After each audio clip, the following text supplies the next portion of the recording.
échoues une première fois et que tu arrêtes, tu te condamnes. On peut échouer en scientifique, mais réussir en littéraire. On peut échouer en médecine, mais réussir en pharmacie. On peut échouer en droit, réussir en relations internationales. En fait, c'est de toujours se donner les options de ne pas baisser les bras.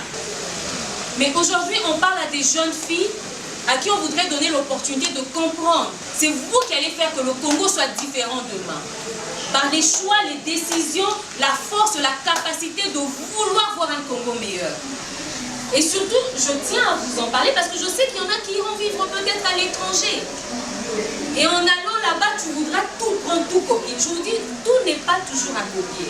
Tu tombes sur des copines, elles pour payer ses études, même si ses parents ont de l'argent, parce qu'elle est à l'université, elle doit avoir un train de vie, elle veut prouver aux autres quelque chose, elle commence à avoir une vie un peu désordonnée.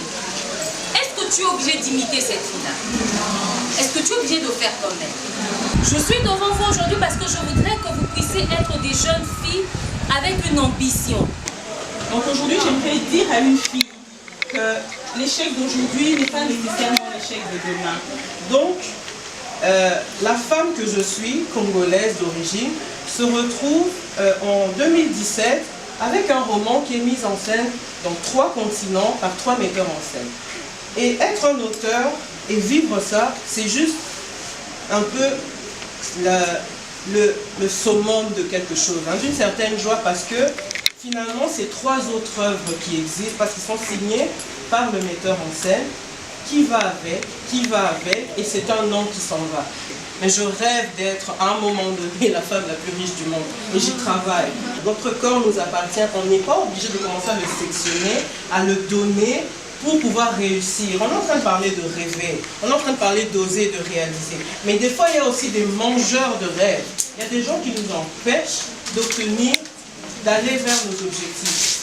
Je suis la première femme à créer un cimetière moderne. J'ai 34 personnes qui travaillent dans ce cimetière.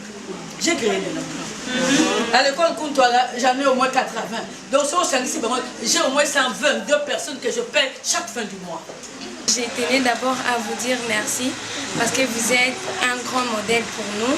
Vous n'avez pas aimé qu'on puisse être dans la rue, tout ça, être abandonné, mais vous avez aimé qu'on puisse être de grandes femmes. Ce que moi j'ai retenu personnellement, c'est qu'il ne faut jamais se sous-estimer. Il faut avoir l'estime de soi et avoir foi en soi. C'est un peu ça. Moi, ce que j'ai retenu, il faut toujours dire en toi que l'impossible peut être possible. Si tu crois, tu vas obtenir. C'est ce que j'ai retenu.